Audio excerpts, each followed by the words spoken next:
Sí, hermanos, pues buenos días. Vamos a empezar la clase del día de hoy, la sesión de hoy.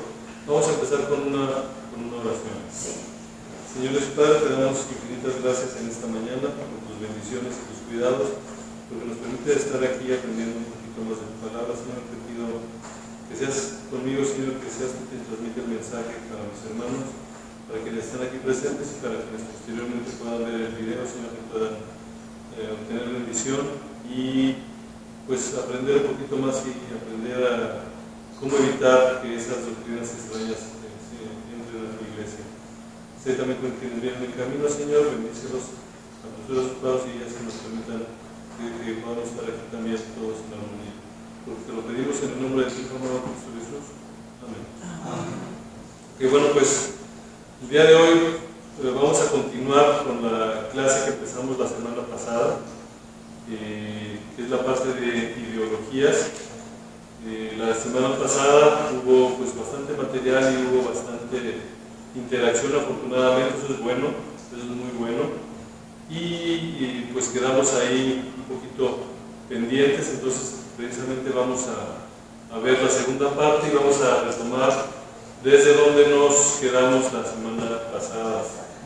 Bueno, esto lo vimos la semana pasada, este versículo 2 Corintios 10:5, derribando argumentos y toda altivez que se levanta contra el conocimiento de Dios y llevando cautivo todo pensamiento a la obediencia a Cristo. A lo que nos referimos con este versículo, a lo que se refiere este versículo, es precisamente lo que estamos haciendo aquí, aprendiendo para poder derribar esos argumentos que se están levantando ya en contra de la iglesia, o más bien contaminando la iglesia, contaminando la doctrina, y que están haciendo tanto daño. Antes de entrar en materia, vamos a hacer un muy breve resumen de lo que vimos la semana pasada. Hablábamos de este amigo, que es Paul, que se había convertido precisamente en una niña de 6 años, aparentemente. O sea, veíamos todo esto como un hombre que tenía su esposa se convierte precisamente o piensa que se convierte en una niña. Vemos como un hombre de familia, padre de 7 hijos, de repente toma ese tipo de decisiones. Es un vistazo muy rápido a lo que habíamos visto, y termina cambiando su familia, y hay quienes le siguen el juego. Y veíamos también que al final de cuentas es adoptada la niña y que está esperando precisamente madurar para convertirse en mujer. Veíamos que todo esto a final de cuentas está apoyado por la ideología de género. Veíamos sus definiciones, veíamos todo lo que esto implica y platicábamos un poquito en relación a este amigo con el Papa Benedicto XVI, Ratzinger, que nos decía: la ideología de género es la última rebelión de la criatura contra su condición de criatura. Y nos decía también: se considera un ser autónomo que se construye a sí mismo, una pura voluntad que se autocree y se convierte en un Dios para sí mismo. Es lo que veíamos en cuanto a lo que es el punto de vista de este personaje en relación a la ideología de género. La próxima semana vamos a estar viendo otro tipo de ideologías y vamos a ver que precisamente esta parte de abajo, que se convierte en un Dios para sí mismo, es algo repetitivo en todo esto.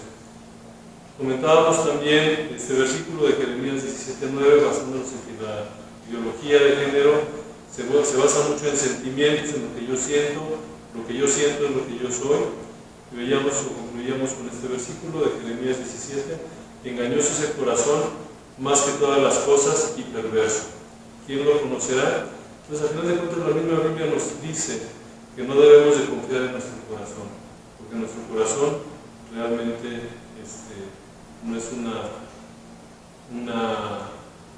cuestión de fiar para poder nosotros orientarnos. Nos habíamos quedado precisamente en este punto. El caballo de Troya del género, así se le llama, porque hay al menos 6 peligros ocultos que están dentro de esta ideología.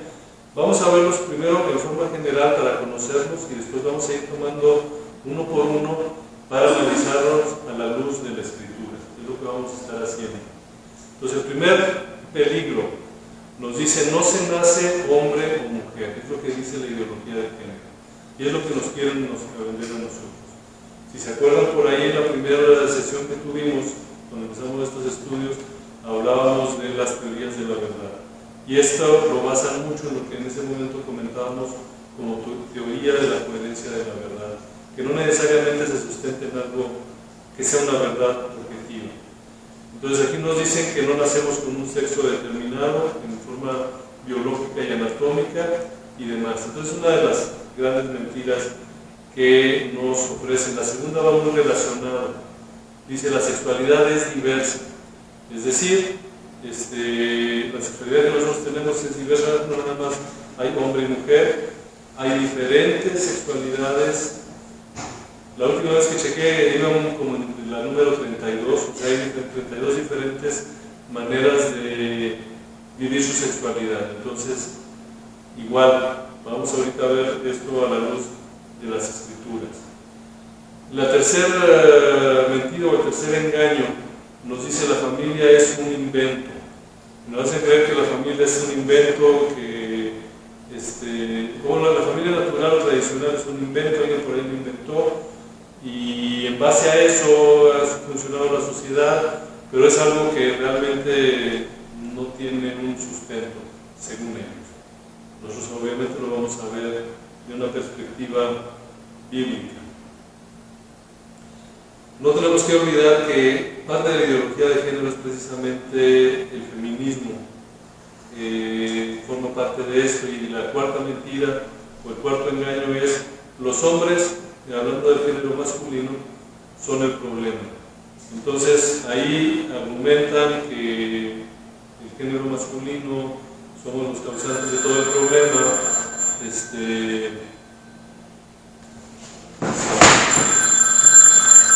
Los hombres, el género masculino es el causante de todos los problemas, y obviamente esas son cuestiones que dicta el feminismo.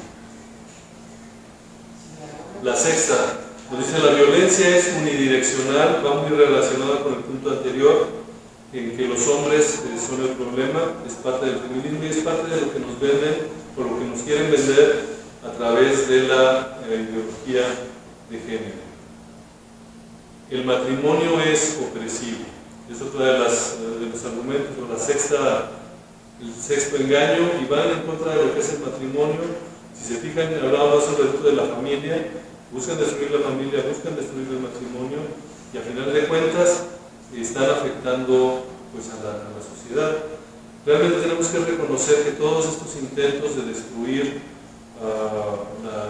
pues, al cristianismo, a la sociedad en sí, va sobre la familia. Un gran ataque va sobre la familia, y es algo que nosotros tenemos que entender. Ya para terminar aquí el diagramita esto, bueno, si se fijan en la parte de arriba del caballo, ellos dicen buscar libertad e igualdad, lo cual nada más lo dicen. Dice: esta ideología anticientífica es como un caballo de Troya que se solapa en un discurso de igualdad, libertad y tolerancia, pero en el fondo esconde una agenda de control político global y totalitario. Realmente lo que vemos es intolerancia, totalitarismo, imposición, censura, y al final de cuentas es lo que está escondido detrás de esta ideología de género. Entonces son al menos 6 peligros, hay más muy seguramente, pero es un artículo interesante. Ahora vamos como les comentaba, vamos a irnos viendo poquito a poquito, y vamos a ver desde el punto de vista bíblico qué nos dice la Biblia en relación a estos 6 engaños que acabamos de mencionar. Y vamos a tomar los dos primeros de entrada. Los dos primeros nos decían: no se nace hombre o mujer, o la sexualidad es diversa. Es decir, van muy de la mano, por eso los vamos a tomar así. Ahora, obviamente, el estudio que nosotros estamos haciendo está enfocado a gente cristiana, gente que cree que la Biblia es la palabra de Dios y es nuestra única regla de fe y práctica. Entonces, partiendo de eso, obviamente a gente que cree en esta ideología, nosotros les vamos a decir: estos argumentos no lo van a convencer, pero dado el enfoque que estamos teniendo de basar esto en las escrituras, es como lo vamos a estar nosotros viendo aquí. Bueno, volviendo a esto, no se nace hombre o mujer y la sexualidad es diversa, van muy de la mano, porque a final de cuentas lo que nos quieren decir con estos dos engaños es que yo puedo ser, como les decía ahorita la última vez que revisé, eran 32 tipos de sexualidad diferentes en el ser humano. Entonces, yo puedo escoger cualquiera de esos 32.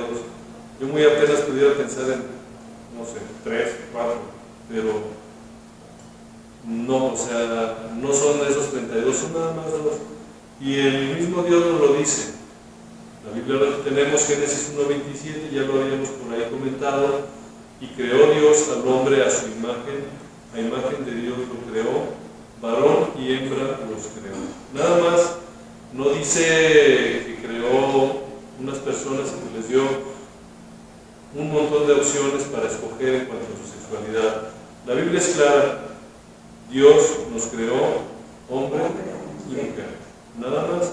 Eso es Génesis 1:27, un par de versículos después en Génesis 1:31, dice, y vio Dios todo lo que había hecho, y he aquí que era bueno en gran manera. Entonces, no tenemos para dónde hacernos en ese sentido.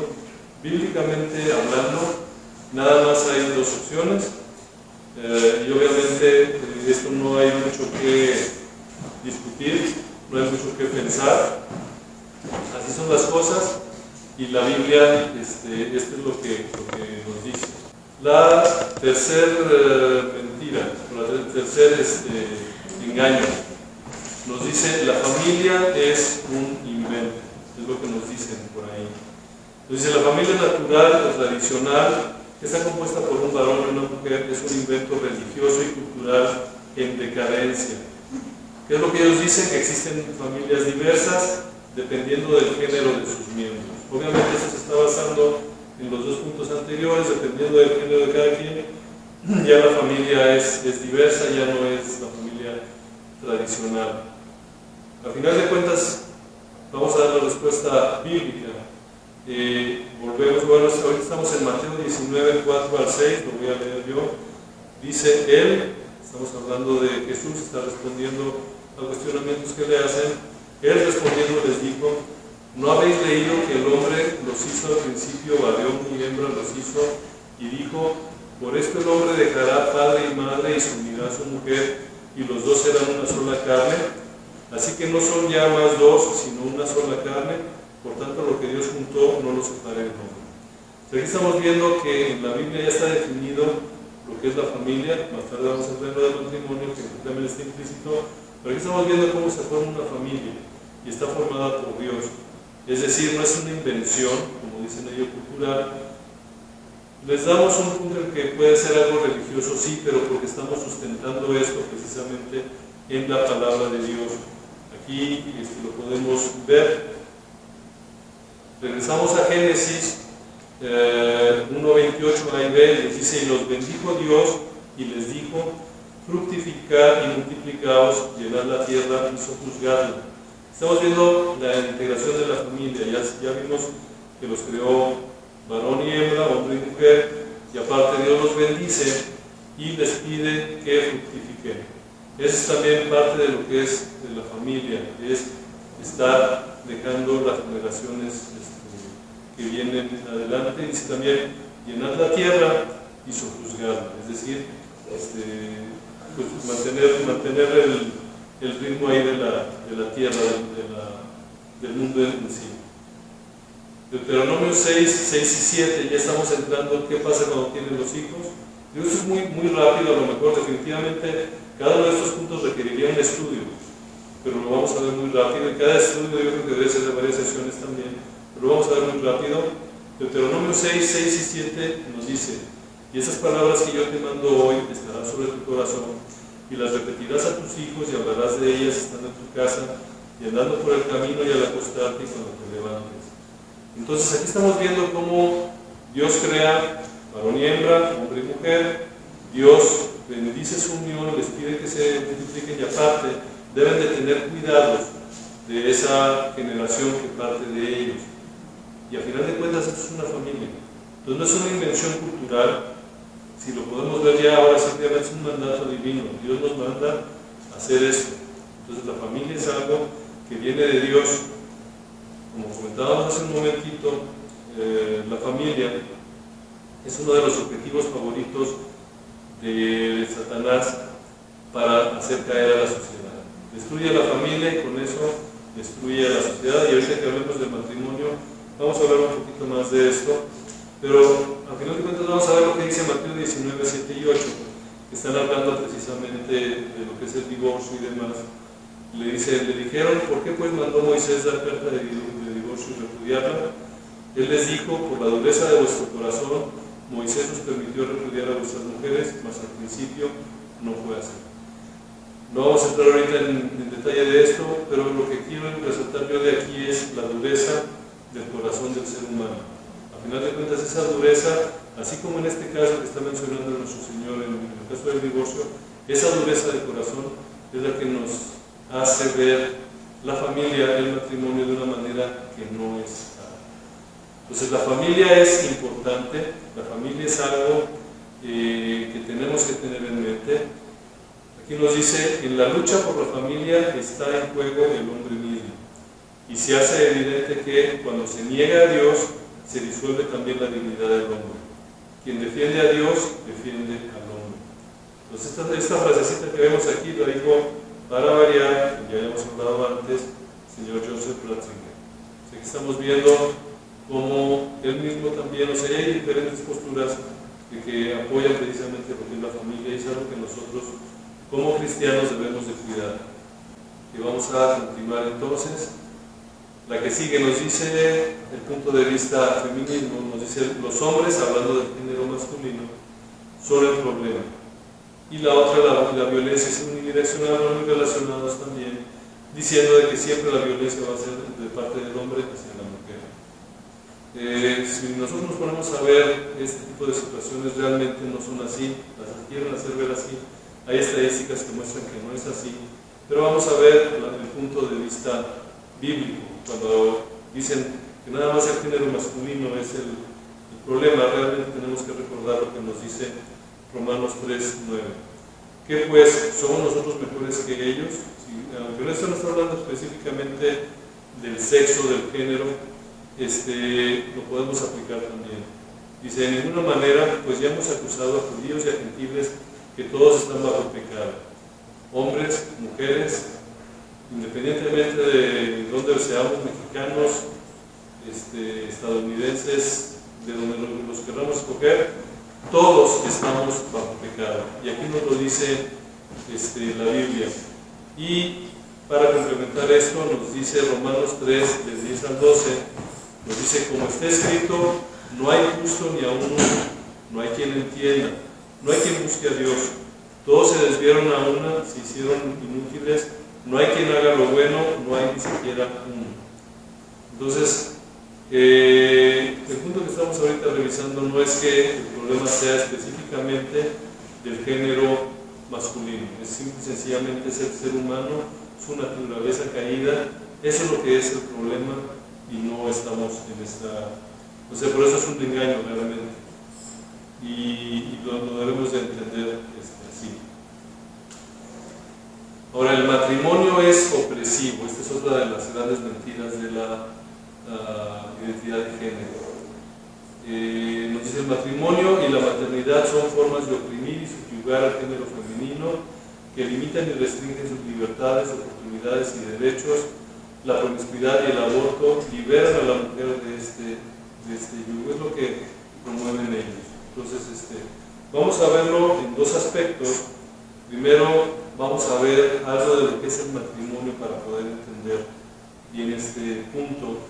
Vamos a ver primero su etimología.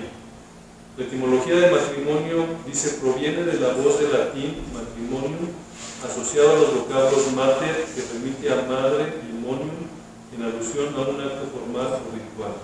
Entonces, la parte inicial, la parte de la generación de lo que viene a ser la palabra como tal, estamos viendo que se va a un vocablo que es mater, que habla de maternidad. Es la parte del matrimonio. Para entender un poquito más, vamos a ver lo que dice así. Dice, en consecuencia, en su origen esta palabra designaba el reconocimiento social de una mujer casada, ya que a través del matrimonio la mujer adquiría el estatus oficial y el reconocimiento para ser la madre de los descendientes de un hombre.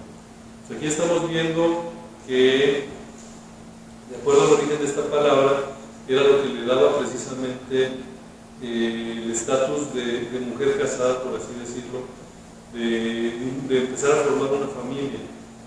Ahora, ¿por qué es importante entender el origen de las palabras? Es importante porque las palabras en sí nos determinan un significado y lo que debemos entender por ellas. Hoy en día la palabra matrimonio la están haciendo gatas. Vamos a poner un ejemplo. Si yo les digo un triángulo, ustedes luego no se van a imaginar una figura de 3 lados y 3 ángulos, porque todo eso es un triángulo. Pero si de repente alguien llega y nos dice, no, yo tengo un triángulo de 4 lados, entonces espérate, o sea, no, porque la definición de triángulo, si nos vamos a la definición, a las matemáticas y demás, vamos a ver que es una figura de 3 lados. Pero si de repente esta persona insiste hasta lograr decir que tiene un triángulo de 4 lados y se lo aceptamos, entonces la palabra triángulo deja de tener ese efecto y se va a ser una palabra abierta, una palabra que pudiéramos usar para cualquier cosa. Les pongo esta analogía que parece ser absurda, pero es lo que están haciendo con el matrimonio. Nos quieren hacer creer que el matrimonio es otra cosa que no es lo que realmente es y se está comprando la idea. Vamos a ver la definición jurídica. La definición jurídica del matrimonio. Dice, el matrimonio es la unión entre un hombre y una mujer. Ojo, esto no es Biblia, esto es una definición jurídica. Dice, la unión entre un hombre y una mujer, quienes contraen un compromiso permanente y exclusivo, cada uno respecto del otro, el cual se realiza naturalmente o inherentemente, en plenitud mediante la crianza conjunta de los niños. Esto continúa, vamos a ver lo que sigue. Los cónyuges sellan, es decir, consuman y renuevan su unión por medio de actos conyugales, es decir, actos que son constitutivos de la parte conductual del proceso reproductivo, de tal manera que se unen como una sola unidad reproductiva. Insisto, esto no es Biblia, pero si ponemos atención en esta definición jurídica, vamos a ver que aquí está reflejado lo que nos dice la Biblia. Es decir, no están inventando el libro negro, están simplemente poniendo lo que es el matrimonio. Esta definición está en la parte de abajo, es de Sherry Davis, Robert, oigan, los nombres de la Universidad de Princeton del 2010. Bueno, no vino la abogada, pero ella nos podría orientar un poquito más en lo que dice la definición aquí en México, pero no debe de estar muy lejos. De hecho, yo me acuerdo cuando me casé, ya tiene un ratito, sí nos decían algo así de los hijos y demás. Entonces, el matrimonio es claro, y uno de los principales propósitos que tiene la ideología de género es destruir el matrimonio. ¿Cómo lo logran? Muchas veces metiendo uniones que no son matrimonio. Pero si nosotros nos vamos a las bases, la base etimológica, la base jurídica, matrimonio es la unión de un hombre y una mujer. Ese es el triángulo, vamos a decir. Cuando empezamos a hablar de qué es la unión de 2 hombres o de 2 mujeres, ese cuadrado que queremos convertir en triángulo no va, o sea, a la hora que empezamos a hacer eso, el matrimonio va a quedar muy abierto. Yo no sé si ustedes han estado pendientes de las noticias, yo más o menos, algunas noticias especiales. Ahorita está en Estados Unidos empezando a promoverse el matrimonio poliamoroso. ¿Qué es el matrimonio poliamoroso? Y así lo está poniendo, matrimonio poliamoroso, es decir, puede ser la unión de un hombre y 2 mujeres, o de 2 hombres y una mujer, o de 2 hombres y 2 mujeres, y súmenle los que quieran, o sea, no hay límite, es poliamoroso, que hay muchos ahí, y están luchando por los derechos de ese tipo de matrimonio hoy en día en Estados Unidos, así que no se extrañen en verlo al ratito también por aquí. Volvemos al punto, es otra manera en la que están queriendo, volviendo a la analogía, de meter un cuadrado en la definición del triángulo. Lo que están metiendo ya son cosas aberrantes que la están tratando de acomodar en el matrimonio. Obviamente esto ya está desvirtuando totalmente el término matrimonio. Referencias en la Biblia, bueno, esto lo vamos a ver así rápido porque ahorita vamos a ver algunos pasajes ya más específicos. Dios bendice la institución del matrimonio en la reproducción, ya lo vimos, Génesis 1, 27 y 28. La principal función del matrimonio es la de forjar una familia, y eso no se puede lograr a través de parejas heterosexuales. Si bien es cierto que las parejas homosexuales lo que buscan es la adopción de niños, pero a final de cuentas la función del matrimonio es eso. A lo largo de la Biblia podemos encontrar que las uniones heterosexuales, maritalmente y por tanto sexualmente, son las únicas uniones bendecidas por Dios, sancionadas por Dios o referenciadas en cualquier manera explícita y positiva. Es decir, en la Biblia las únicas uniones que vamos a encontrar aprobadas por Dios son precisamente las heterosexuales. Cada referencia al matrimonio en toda la Biblia habla de uniones heterosexuales, sin excepción, hasta el punto que un modismo hebreo para matrimonio es, para el hombre, tomar esposa. Nunca vamos a encontrar en la Biblia que vayan con Abraham o con Isaac, qué sé yo, y que le hayan dicho, tómate esposo o esposa, ahí lo que tú te encuentres está bien. O sea, no era muy claro, tómate esposa o tomar esposa. Cada advertencia a los hombres de la pureza sexual presupone la heterosexualidad, siendo el hombre casado advertido a menudo que no codicia a otra mujer. Ahí lo vemos, no codiciarás a la mujer de tu prójimo, etcétera, etcétera, etcétera. Cada parábola, ilustración o metáfora que tiene que ver con matrimonio se presenta en términos exclusivamente heterosexuales. Nunca hay una referencia de algún matrimonio homosexual. En el Antiguo Testamento, Dios representa su relación con Israel como la de un novio y su novia. La imagen se desplaza hacia la unión matrimonial entre el marido y la mujer con imagen de Cristo y la Iglesia. Pero estamos viendo en forma muy general cómo las referencias que la Biblia hace del matrimonio hablan de una unión heterosexual, no homosexual. Entonces vamos a decir, cerrando el pequeño paréntesis que abrimos para ver la parte del matrimonio, donde nos dice que el matrimonio es supresivo. Vamos a ver también en ese sentido que nos dice la Biblia. Yo sé que de repente este versículo no les gusta a muchos, no sé. Dice, casadas están sujetas a vuestros maridos como conviene en el Señor. Maridos, amad a vuestras mujeres y no seáis ásperos con ellas. Es Colosenses 3, 18 y 19. Definitivamente este versículo es para un estudio muy profundo, pero aquí nos da los lineamientos. O sea, la Biblia tiene lineamientos para que un matrimonio funcione bien, para que un matrimonio avance. El matrimonio no es una opresión, como ya lo vimos, es instituido por Dios y por lo mismo es el que debemos nosotros de respetar. ¿Dudas hasta aquí? No, pues está muy claro, de todo lo que nos está diciendo. O sea, la Biblia está clarísima con todas estas aberraciones que estamos viendo, ¿no? Es correcto. Y ahora al hombre lo han querido como sobajar, ¿no? Hay un anuncio gracioso, pero la verdad que ofende a los hombres de Liverpool, ¿cómo se llama?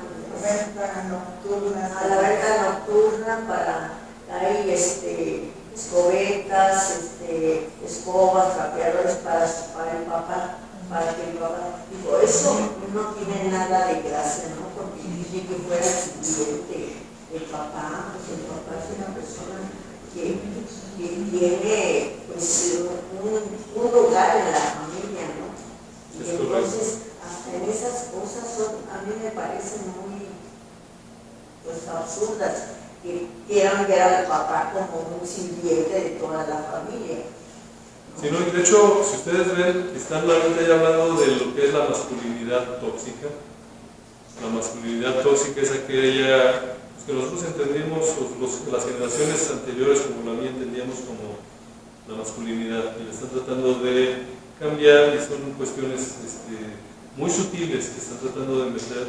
Tenemos que estar al pendiente para no dejarlas entrar primeramente a nuestra familia y definitivamente no a nuestras iglesias. Ok, ahora bien, ahorita veíamos todas estas advertencias y demás, ya para ir terminando, cerrando esta parte de esta ideología en particular. Dios es muy claro, a Dios estas cosas no le gustan. Y vamos a leer, bueno, lo voy a estar leyendo yo, voy a ponerles aquí las citas, pero vamos a ver Romanos 1, 24 al 32. vamos a ver lo que nos dice, que es una advertencia bastante severa de lo que es esto. Así dice la palabra de Dios, dice, por lo cual también Dios los entregó a la inmundicia en las concupiscencias de sus corazones, de modo que deshonraron entre sí sus propios cuerpos, ya que cambiaron la verdad de Dios por la mentira, honrando y dando culto a las criaturas antes que al Creador, el cual es bendito por los siglos. Por esto Dios los entregó a pasiones vergonzosas, pues aún sus mujeres cambiaron el uso natural por el que es contra naturaleza. Y de igual modo, también los hombres, dejando el uso natural de la mujer, se encendieron en su lascivia unos con otros, cometiendo hechos vergonzosos, hombres con hombres, y recibiendo en sí mismos la retribución debida a su extravío. Y como ellos no aprobaron tener en cuenta a Dios, Dios los entregó a una mente reprobada para hacer cosas que no convienen, estando atestados de toda injusticia, fornicación, perversidad, avaricia, maldad, llenos de envidia, homicidios, contiendas, engaños y malignidades. A un pequeño paréntesis aquí, nótese cómo nos dice que Dios nos entregó una mente reprobada, y no nada más incluye la parte de la homosexualidad como tal, sino habla de perversidad, avaricia, maldad, envidia, homicidios, contiendas. Es cosa que nosotros veamos las noticias, veamos lo que hace esta gente, y caen aquí, o sea, ahí se está cumpliendo lo que dice aquí. Continuando con la lectura, dice: murmuradores, detractores, aborrecedores de Dios, injuriosos, soberbios, altivos, inventores de males, desobedientes a los padres, necios, desleales, sin afecto natural, implacables, sin misericordia, quienes, habiendo entendido el juicio de Dios, que los que practican tales cosas son dignos de muerte, no solo las hacen, sino que también se complacen con los que las practican. Aquí la Escritura es muy clara. Si uno persiste en su pecado, va a llegar a un punto en el que Dios dice: ¿eso es lo que quieres? Va. Y caen en un mundo, y nosotros lo podemos ver. Muchas veces quienes apoyan estas ideas, si los vemos, es gente destruida, gente que lamentablemente termina en el suicidio, gente que lamentablemente terminan perdidos en las drogas. ¿Por qué? Porque realmente esto no los va a complementar nunca, no los va a llenar, no los va a ayudar, sino al contrario. Ellos dicen que tienen libertad, no es así. Ellos dicen que son felices, no es así. Entonces, el mismo Dios advierte que quien empieza a jugar con esto, eventualmente va a entrar en un ciclo muy difícil de romper. No imposible, nuestro Señor todo lo puede. Sin embargo, sí tenemos que estar conscientes de que empezar a jugar con esto tiene consecuencias desastrosas. Y nótese que no dije puede tener, tiene consecuencias desastrosas. Es importante que tengamos esto presente. Recuerden lo que veíamos hace una sesión o dos. Viene por nuestros hijos, y las ideas que les están vendiendo son justamente las que estamos viendo aquí, y lo que nosotros tenemos que hacer es empezar desde la familia a luchar por ello. Ya ahora sí, casi llegando al final, Buzz Lightyear fue una película que generó mucho ruido, creo que el año pasado, cuando se estrenó, por una imagen ahí. Hubo mucho problema con la gente cristiana particularmente, y generó polémica. La polémica la genera, hasta donde entiendo, una escena que dura un par de segundos o minutos, sabes que más bien segundos, donde una pareja homosexual se besa, algo así. Entonces, obviamente, el mundo cristiano se opone a esto, y obviamente los que lo apoyan empiezan a decir: los cristianos son muy escandalosos, por una escena de unos segundos están haciendo mucho escándalo y demás. Les voy a presentar una pequeña historia que apareció originalmente en este canal de internet, que se llama De Regreso a las Fuentes. Es de una persona que se llama Joaquín Mauricio Moya, Joaquín Moya. Yo tengo el gusto ya de conocerlo y tener buena relación con él. Él puso una publicación, que es la que vamos a ver aquí. Nos va a contar una historia de unos niños que querían ver Buzz Lightyear. Vamos a ver esta historia. Dice, había algunos niños que querían ver una película que tenía una pequeña cosa que era mala, pero su padre no les dejaba. Pensaron que era tan injusto juzgar una película entera por un pequeño papel. Así que la noche siguiente papá los sorprendió horneándoles una bandeja de brownies. Justo antes de que los niños empezaron a comerlos, el padre dijo, antes de comer los brownies necesito que sepan que tomé un poco del excremento de nuestro perro y lo puse en la mezcla. Ahora, es solo un poquito, el resto está bien y apenas lo van a notar. Lo loco era que los niños no tocarían los brownies. De hecho, empezaron a decir que todo se había echado a perder. Pero papá dijo, no entiendo, es solo una porción pequeña de excremento. La más pequeña probablemente ni siquiera esté en el bocado que te vas a comer, así que, ¿por qué va a arruinar eso todo el asunto?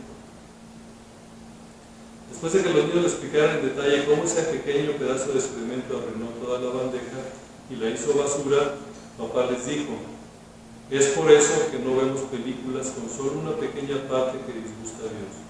Arruina todo el asunto. Los niños se alejaron en silencio porque finalmente lo entendieron. Pues tenemos que recordar, muchas veces el engaño es 99% de verdad y 1% de error, como lo quisieron hacer en esta película, y empezamos a tener problemas. Igual en esta sección vemos esto, dice, esto no se trata de amar al prójimo o de odiarlo, o sea, que es por donde normalmente se van. Es que tú no sabes amar, tú tienes odio y demás. Tampoco se trata de que mis hijos se van a volver gays por ver una película, no va por ahí. Es que se empieza a meter la contaminación a través de eso. Luego nos van a decir, ustedes dicen se les permite hacer cualquier cosa, pero no todo les conviene. Ahorita lo vamos a ver también. Dicen se les permite hacer cualquier cosa, pero no todo trae beneficio. O sea, empiezan a decir, echándole a este versículo. ¿A qué versículo se refieren? A esto. 1 Corintios 10:23. Todo me es lícito, pero no todo conviene. Todo me es lícito, pero no todo edifica. Y es algo que podemos hacer, pero también tenemos que recordar el complemento. Si pues coméis o bebéis o hacéis otra cosa, hacedlo todo para la gloria de Dios. Entonces tenemos que entender que una pequeña contaminación puede echar a perder todo. Eclesiastés 10:1. Las moscas muertas hacenheder y dar mal olor al perfume del perfumista. Así una pequeña locura al que es estimado como sabio y honorable. En la misma Biblia tenemos esto. Tenemos que tener cuidado con lo que nosotros vemos, leemos, con lo que nosotros permitimos que nuestros hijos vean. El debate sobre la ideología de género se trata en realidad de una guerra espiritual por los corazones de las personas, Josué Barrientos. Entonces este es un dicho muy cierto. Este debate que se está teniendo ahora sobre la ideología de género realmente está buscando los corazones de las personas. Nosotros tenemos que tener cuidado con esto. ¿Alguna duda, comentario hasta aquí, hermanos? ¿Vamos bien?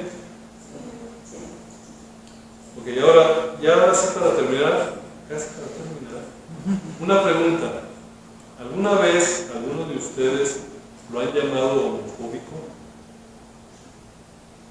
¿Sí? ¿Homofóbico? O al menos hemos escuchado el término, esto es homofóbico, tú eres homofóbico.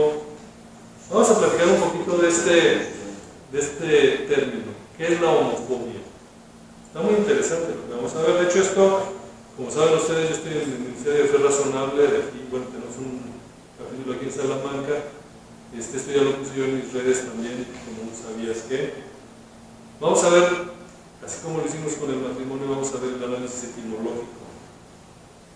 Homofobia viene de homo, que significa igual, y fobia, que significa miedo, temor. Si nos fuéramos a la definición etimológica, esto se debería traducir como miedo a los iguales o semejantes. Entonces, de entrada, etimológicamente, esto no tiene sentido. Hay que empezar por ahí. La palabra homofóbica es una palabra que simplemente se inventó. Se nos acusa de tener una fobia y la fobia es una enfermedad. No obstante, no existe la homofobia dentro del terreno médico o psiquiátrico. Hay que tener cuidado, cuando se habla de fobias, realmente fobias, estamos hablando de temores que no son infundados. Y un temor, una fobia real, genera ansiedad, genera reacciones de miedo, genera reacciones que tienen que ser tratadas por especialistas, en este caso los psiquiatras. Pero es interesante ver que el término homofobia no existe dentro de la legalidad. Dice, las fobias están clasificadas en los manuales DSM de psiquiatría y en ninguno existe el concepto de homofobia. ¿Qué son esos manuales DSM? Son los manuales de los trastornos mentales. ¿Qué encontramos ahí? Son clasificaciones descriptivas de la conducta anormal y su uso es en la práctica clínica. Si queremos hablar específicamente de las fobias, esas las pueden encontrar en el DSM-5. Si lo quieren ahí investigar, ahí van a encontrar todas las fobias y sorpresa, homofobia no existe. Aplica también para lesbofobia y generofobia y todas las demás que se han inventado. De hecho, esta homofobia, ya no anoté el dato aquí, pero surgió por ahí de los 70s, empezó a surgir este término. Ahora dice, la homofobia es el insulto impuesto más exitoso porque ha sido instalado en la opinión pública y en el lenguaje. Es decir, este término ya se usa como insulto, fue introducido a la opinión pública y en el lenguaje, pero como ya vimos, etimológicamente no tiene sentido y científicamente no existe. No solamente se acusa de padecer una enfermedad, a la hora que nos llaman homofóbicos, se está diciendo que padecemos una enfermedad, sino que tiene la función de patologizar el pensamiento disidente, es decir, de poner, si no piensas como yo, tú estás enfermo. Es lo que están buscando. Es decir, bueno, lo que comentábamos ahorita, que todo aquel que piensa distinto a la ideología de género padece una enfermedad. Podemos deducir de esto que la homofobia no tiene ningún tipo de rigor científico, sino una simple función estigmatizante y política. Esto lo dice Nicolás Márquez, igual en la parte de abajo está la liga. Cuando tengan acuérdense que este material está en una carpeta pública, ustedes pueden tener acceso a él, le pican ahí y se van a ir directo al reportaje completo. Es solo una parte de ese reportaje, está bastante interesante. Pero al final de cuentas nos tenemos que preguntar, realmente, cuando hablamos de homofobia, ¿estamos hablando de algo particular o de lo que se le llama la ley mordaza? ¿Qué es una ley mordaza? Es todo aquello que está diseñado precisamente para callarnos la boca. Entonces, la próxima vez que escuchen la palabra homofobia, o si alguien les dice homofóbicos, que a mí de repente sí me han dicho, están hablando nada más con la intención de acallar una palabra que se sacaron de la manga y que no tiene ningún apoyo científico. Recordemos, hermanos, que estamos en guerra, como ya lo mencionamos ahorita, es una guerra espiritual. ¿Y qué es lo que está en esta guerra espiritual? Es la familia. Lo que ya hemos platicado antes, la defensa que nosotros podamos hacer va a ser en base a nuestra teología. Y obviamente nuestra teología va a ser en base al conocimiento que tengamos de la palabra de Dios. Pues, hermanos, parte de la idea de este estudio es precisamente hacernos conscientes de la importancia que tenemos nosotros que darle a la palabra de Dios, poderla comunicar a nuestros seres queridos y estar pendiente para que este tipo de ideologías no entren en la iglesia. Segunda de Pedro 2, 1 y 3. Desechando pues toda malicia, todo engaño, hipocresía, envidias y todas las detracciones, desear como niños recién nacidos la leche espiritual no adulterada, para que por ella crezcáis para salvación, si es que habéis gustado la benignidad del Señor. Aquí nos está diciendo que hay que seguir buscando la Biblia como los niños buscan su alimento. Recordemos, si nosotros no le enseñamos a nuestros niños quién es Dios, cuál es la teología correcta, la doctrina correcta, alguien más les va a enseñar lo que no es. Pues tengamos esto presente. Y ahora sí, ya para cerrar, ¿qué vamos a ver la próxima semana? Ya la próxima semana, el tema que vamos a ver es teología y filosofía liberal, y el cristianismo progresista, que va muy de la mano. Esto es interesante porque nos va a permitir ver algunas otras ideas, doctrinas, que lamentablemente ya están dentro de muchas iglesias haciendo daño. Vamos a ver de dónde surge esta filosofía liberal que luego se convierte en teología. Vamos a ver lo que es el cristianismo progresista. Vamos a ver un poquito de la teología de la liberación, que no es lo mismo que la teología liberal. Vamos a estudiar un poquito de eso para entenderlo, poder estar también preparados. ¿Dudas hasta aquí, hermanos?